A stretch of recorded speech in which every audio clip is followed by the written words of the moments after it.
So very interesting story here. After pausing construction on a wind farm in the ocean just south of Long Island in that triangle-shaped area on your screen, the Trump administration now did a reverse course on this, and they have given this wind farm ocean project the green light. It's called Empire Wind.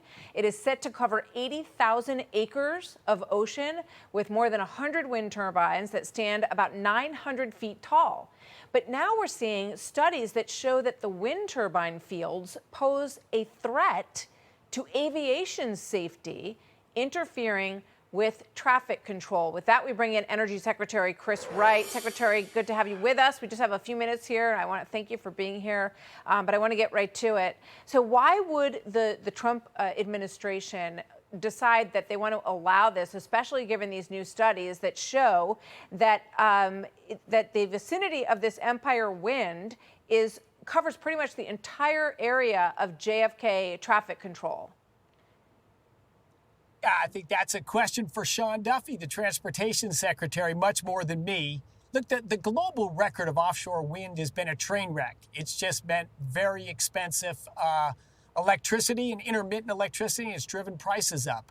But Empire Wind's a trickier issue because it's well under construction and billions have already been spent. So it's tricky what to do with midstream projects. More important for New York by far is to build the Constitution and the NESE pipelines that can bring lower cost, cleaner energy to New Yorkers, lower the cost of home heating, lower the cost of electricity. Understood. And I know that pipeline, was that a trade-off to the governor, Kathy Hochul, that she would green light that gas pipeline? And you understand the cost-benefit analysis here, and I understand the point that you're making, but is it worth it, especially given what's going on in aviation right now, if this poses a threat to aviation? You know, you can't have one thing without and create a threat on the other side. Yeah, Martha, I can't speak to that. Again, that's transportation. I'm unfamiliar with that issue. But of course, you can't put any threats to the safety of transportation. If but that's it's energy. true, I think it's an energy issue. Window. The whole argument with these wind farms is the energy that they're going to create versus the threat that they present in the ocean, and now this new threat that we're hearing about to traffic control. So isn't that in your backyard as well? Well, yes, the energy part is for sure. And you will see without subsidies, you know, no one will build wind turbines, and certainly no one will build offshore wind turbines. But these are making do on legacy subsidies. And I think very poorly designed contracts that were signed a while ago to overpay for a low value energy source.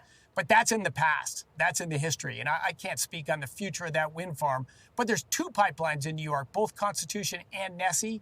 Both of them will be enormously beneficial to New Yorkers. The key thing is to get them under construction as soon as possible, bring lower energy prices. Yeah, so I understood. And I think that, you know, a lot of people see that project as a positive. We know that the president wants to see as many pipelines as possible carrying energy around this country. And I know that that's in your purview. But just one more go around on this. The U.S. Coast Guard asked these companies that are building this to stay within to give 2 miles of leeway between the wind farms and marine transit. And they're not doing that. They're building it within a mile, according to some reports. Do you think that's a problem? There are real environmental issues with offshore wind. Yeah. My good friend Doug Burgum in the Interior Department is the point person on this. In fact, I'll be with Doug tonight. But absolutely, there are very real environmental issues with wind farms that should be looked at carefully. Yeah. And those trade-offs need to be evaluated, decided on honestly. Well, you're right. Interior, transportation, and energy, all at the nexus of these really important issues. We see these green energy projects, one of them, you know, sort of rearing its head once again and getting the okay. So we'll call Doug Burgum and Sean Duffy. We'll get them to answer it as well. Thank you, Chris Wright. Good to see you. Thanks for being here. Hey, Sean Hannity here. Hey, click here to subscribe to Fox News YouTube page and catch our hottest interviews and most compelling analysis. You will not get it anywhere else.